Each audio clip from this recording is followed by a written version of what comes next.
1, 2, 3, come on. Come on, come on.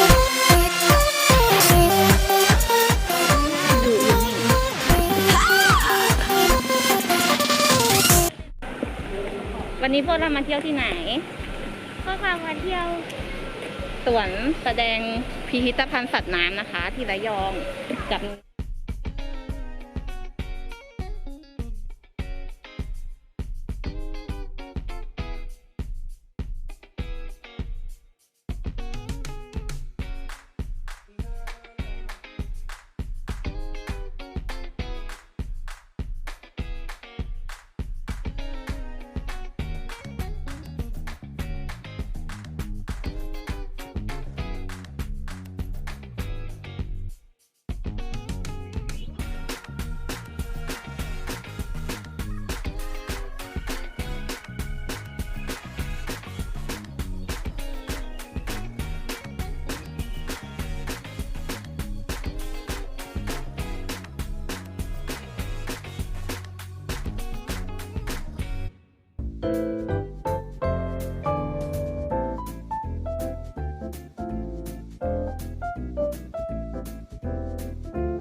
บ๊ายบายตะวัน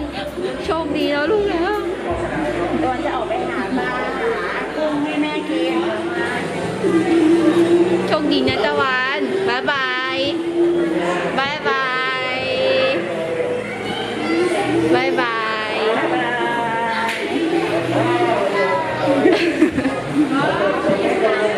เต้น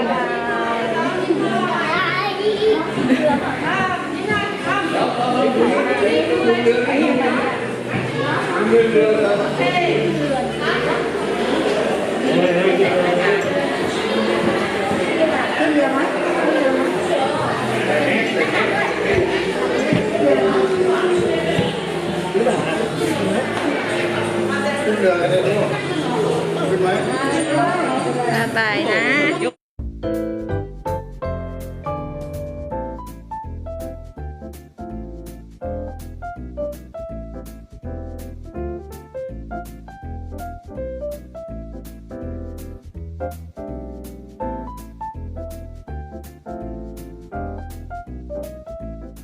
ตอนนี้ตะวันก็เดินออกมาจากทางออกแล้วเดินมาถึงทางออกแล้วนะคะเดี๋ยวตะวันไปเที่ยวที่อื่นต่อนะ